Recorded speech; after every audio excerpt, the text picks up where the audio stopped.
L'union fait la force. Ensemble, on est fort. Voici 2 citations qui montrent qu'il vaut mieux être ensemble pour aller de l'avant. La grande mission, c'est la mission qui consiste à partager la bonne nouvelle, celle du salut porté par le Christ et qui requiert une synergie d'action. Après les apôtres, ce rôle est échu au peuple de Dieu qu'est le corps du Christ. Comment se porte le corps du Christ aujourd'hui? C'est une question qui a toute sa valeur. Et il n'est pas rare de savoir ou d'entendre tel pasteur qui critique l'enseignement de tel autre. Les églises se divisent pour diverses raisons. Ce contexte nous oblige à penser à l'unité du corps du Christ dont Jésus est la tête. Chers amis internautes fidèles de l'émission La Parole, bonjour et bienvenue sur votre émission. Pour évoquer la question de l'unité du corps du Christ, nous recevons pour vous ce matin le frère Brice Deboué. Il est le chargé de cours bibliques par correspondance à la mission Afrique pour Christ Bénin. Frère Brice, bonjour. Bonjour. Comment allez-vous? Très bien, par la grâce de Dieu. Qu'entendez-vous par corps du Christ? On appelle corps du Christ l'ensemble de tous les croyants en Christ, ceux qui ont donné leur vie à Jésus-Christ et qui confessent leur foi en son nom. Autrement dit, l'Église représente le corps de Christ. Christ est la tête. Et que voulez-vous évoquer en parlant de l'unité du corps du Christ? Quand nous voyons la situation socio-politique qui prévaut dans notre pays aujourd'hui, nous pensons que l'Église doit se lever comme un seul homme pour jouer son rôle. Or, quand on observe l'ensemble des églises au Bénin, on constate qu'il y a autant de doctrines que d'églises. Les églises ne sont pas unies. Et on pense qu'il y a plusieurs églises, alors qu'il n'y a pas plusieurs églises. Là, votre développement m'inquiète un peu, dans la mesure où nous savons qu'il y a l'Église catholique romaine, il y a les églises assemblées de Dieu, il y a les églises protestantes, il y a les églises du christianisme céleste. Il y a beaucoup de choses. Il y a même récemment une église catholique privée, je crois, si je ne me trompe. Il y a des églises évangéliques, toute une panoplie avec le KM, je crois très bien, voilà. Beaucoup de choses. Donc, quand vous dites il y a une seule église, j'ai du mal à me retrouver, en fait. Ok. Nous allons partir de la lettre que Paul a envoyée aux Éphésiens. Éphésiens 4, versets 1 à 3. Il dit: je vous exhorte donc, moi le prisonnier dans le Seigneur, à marcher d'une manière digne de la vocation qui vous a été adressée, en toute humilité et douceur, avec patience. Supportez-vous les uns les autres avec amour, en vous efforçant de conserver l'unité par le lien de la paix. Qu'est-ce qui a motivé Paul à envoyer cette lettre à l'église d'Éphèse? Oui. On constate que dans l'église d'Éphèse, en ce moment-là, il y avait des juifs convertis et des païens qu'on appelait les gentils, qui ne sont rien d'autre que les non-juifs convertis. Et au sein de l'église, les juifs convertis pensaient qu'il faut nécessairement que les non-juifs suivent rigoureusement la loi mosaïque. Okay. Et dans la même église, il y a 2 camps, il y a 2 enseignements différents. La nouvelle est parvenue à Paul. Paul a dit non, qu'il n'y a pas plusieurs églises, il y a une seule église. Ça veut dire quoi? Ça veut dire que on peut avoir plusieurs assemblées, plusieurs courants. Mais si chaque courant, chaque dénomination a pour reconnaître Jésus-Christ comme Seigneur, comme Maître, donc il n'y a pas plusieurs églises. C'est l'Esprit de Christ qui nous unit au fait. Donc, avant de parler d'église, on doit d'abord vérifier si toutes ces églises reconnaissent Jésus comme le Seigneur. C'est ce que vous voulez dire. Voilà. Donc déjà, tant qu'on n'a pas ça, on peut te dire que ce n'est plus vraiment une église. Oui, oui. Ok. Parce que Christ est la tête et l'église est le corps. Et quand Dieu regarde le Bénin, il ne voit pas plusieurs églises. Oui. Dieu voit une seule église. Il voit un seul corps, le corps de Christ. Ok. Alors, si les églises même ne se regardent pas comme étant une, il y a un problème qui se pose. Et quel est le problème qui se pose aujourd'hui? L'église est divisée à cause des différentes doctrines. Chacun a son courant, chacun a sa doctrine. Et on va même jusqu'à appeler les autres, à dénommer les autres églises, les autres dénominations de faux églises. Dieu seul est capable de savoir, de déterminer laquelle ne l'appartient pas et laquelle l'appartient.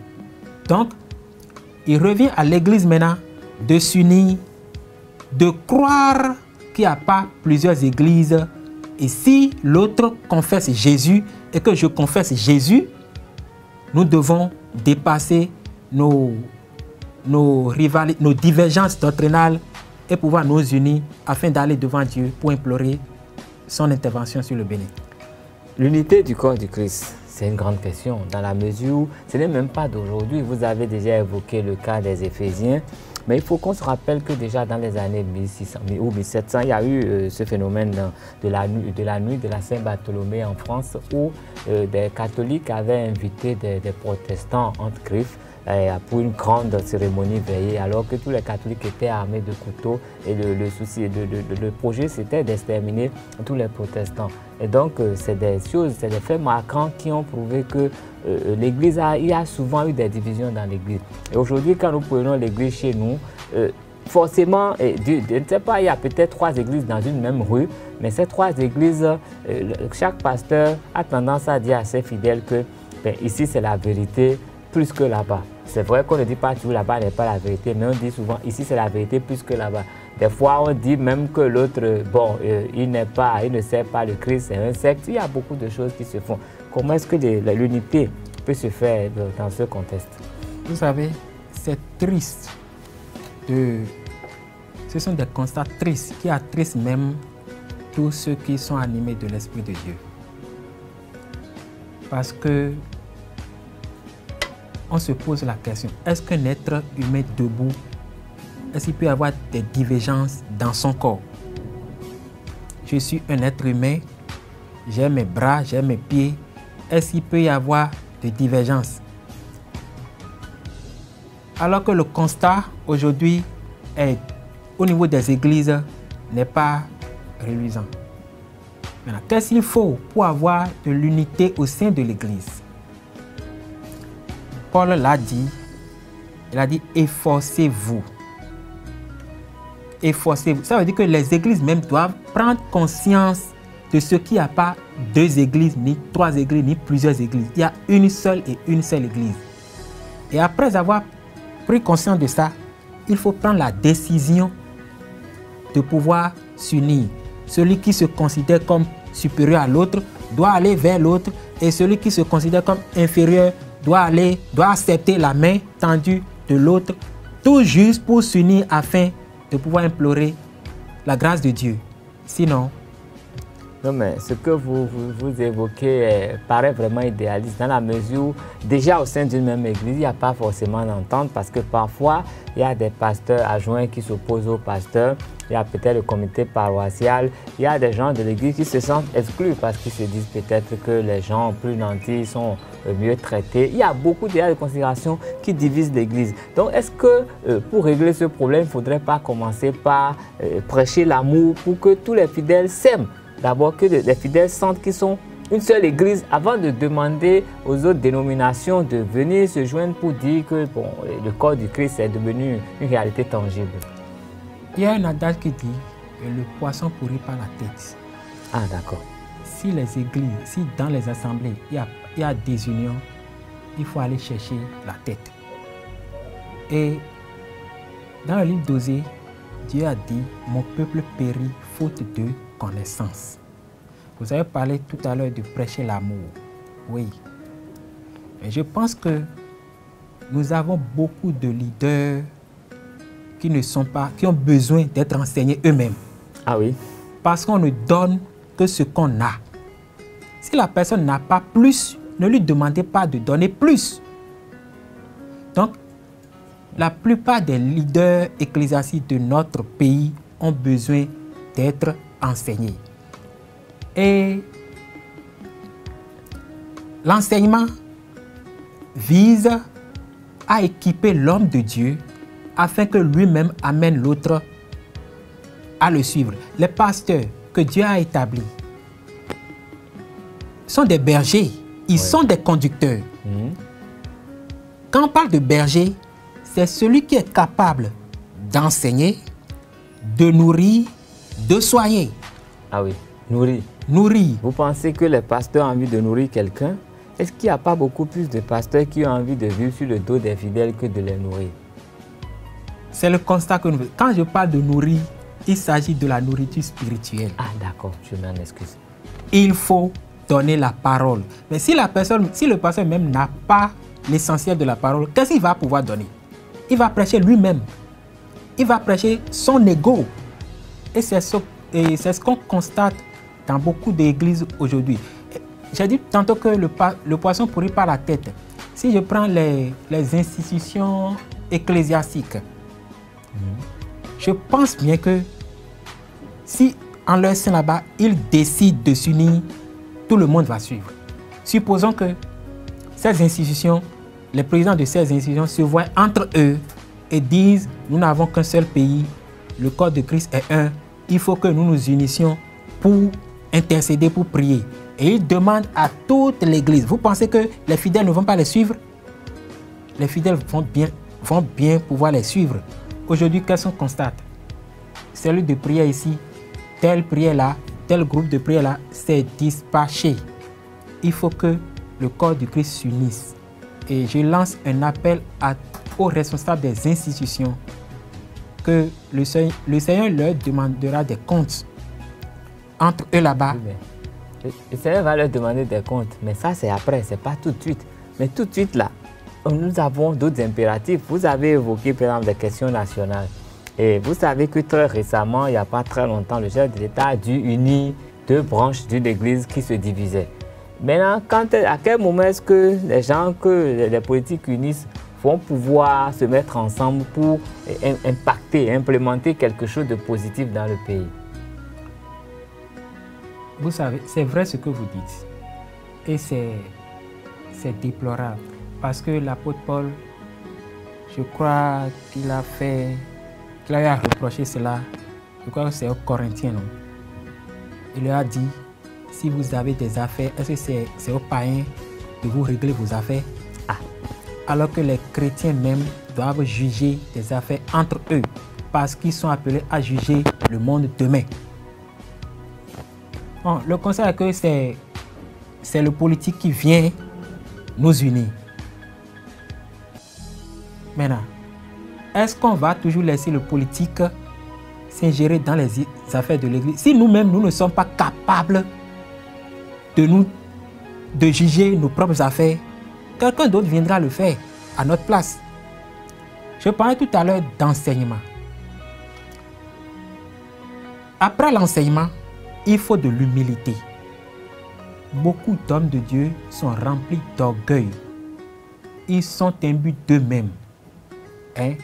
Les hommes de Dieu ne voient que eux-mêmes. Vous avez dit tantôt que les hommes de Dieu prêchent pour eux afin de se nourrir au dos du peuple. C'est vrai.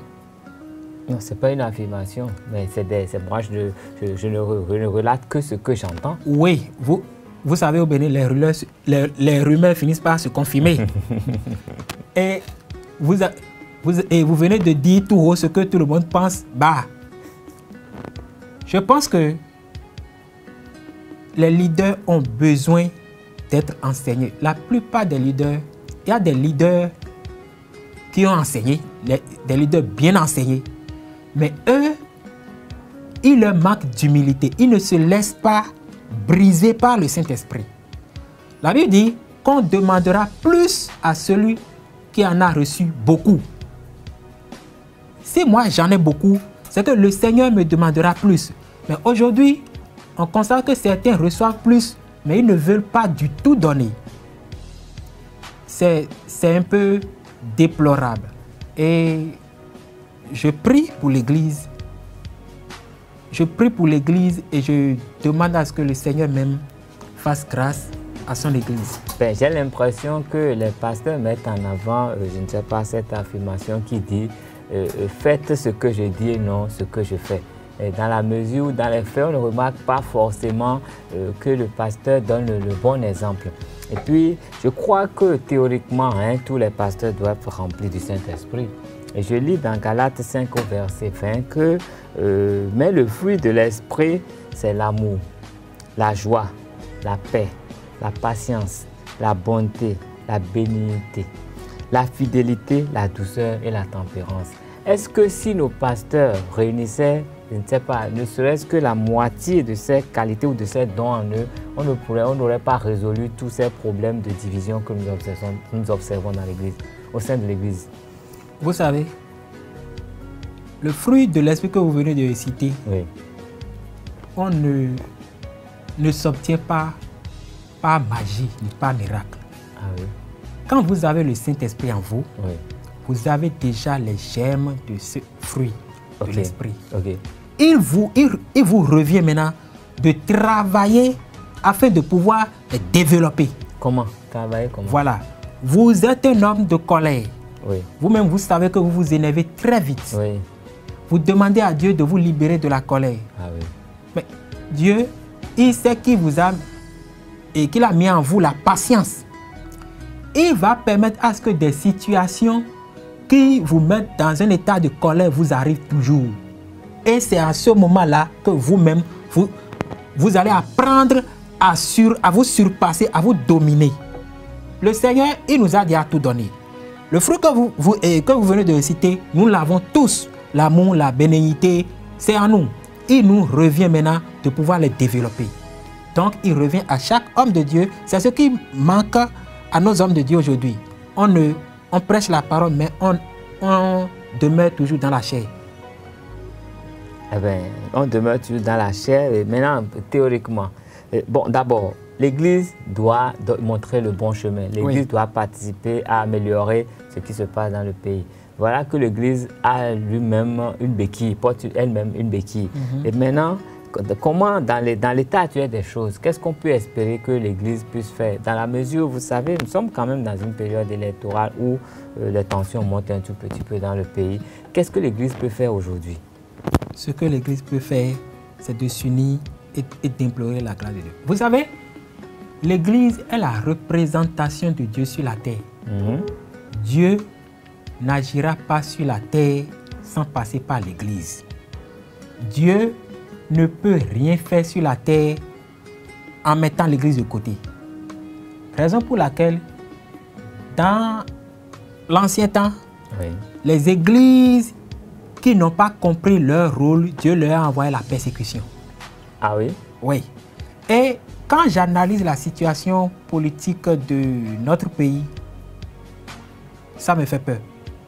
Parce que j'ai l'impression que l'Église dort, l'Église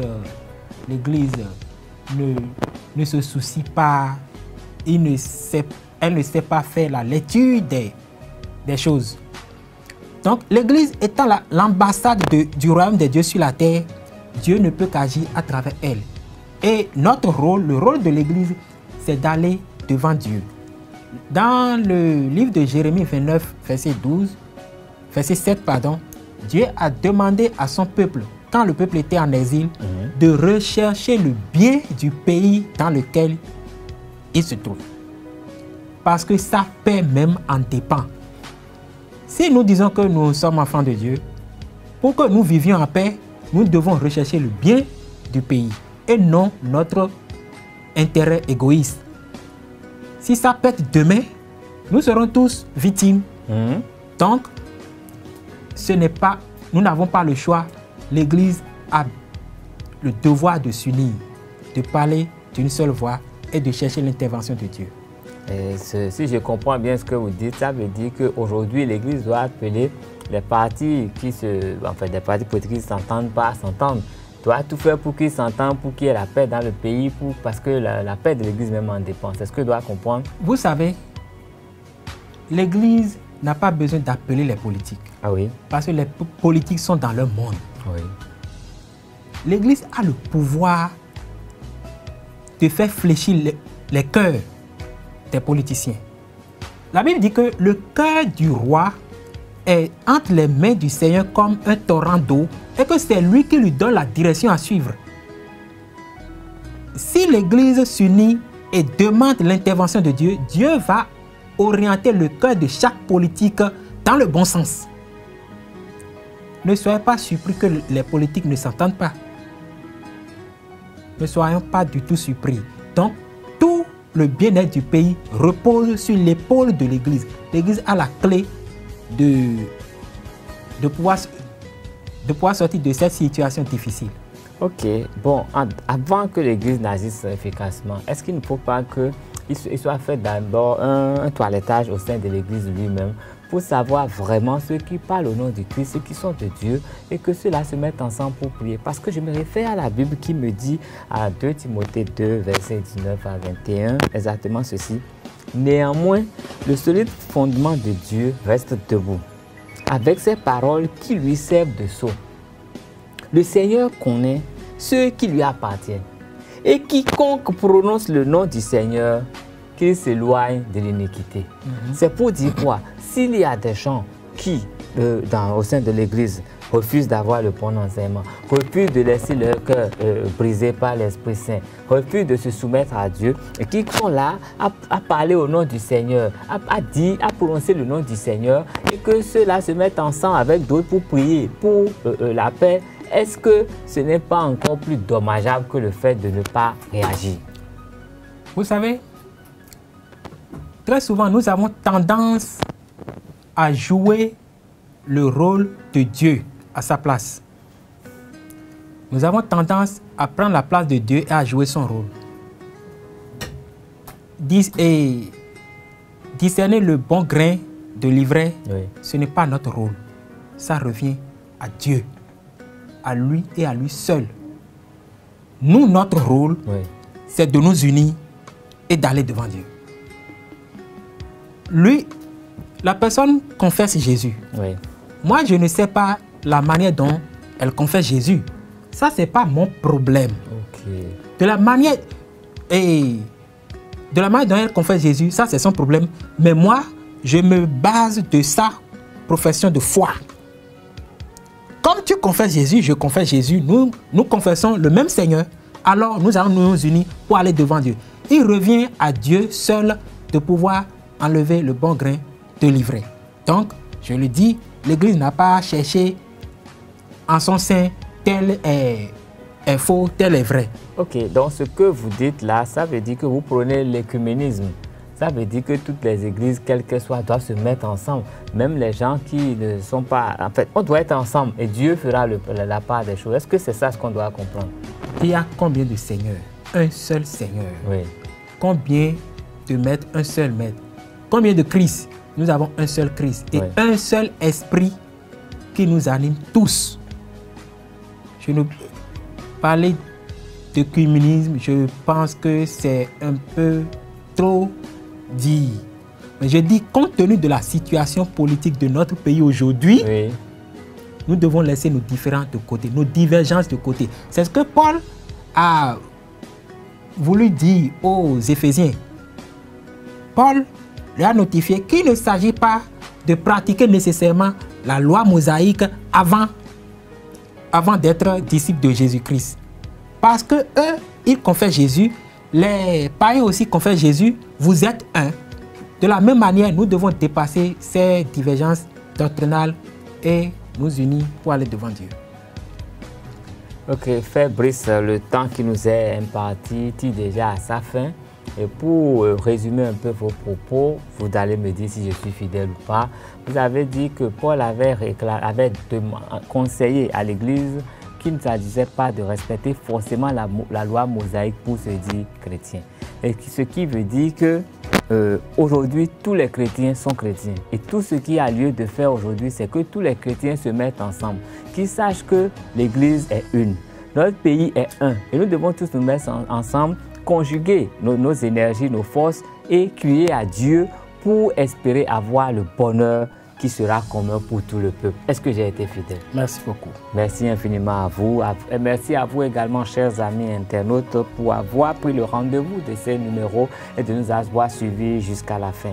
Merci, vous êtes bénis. Que la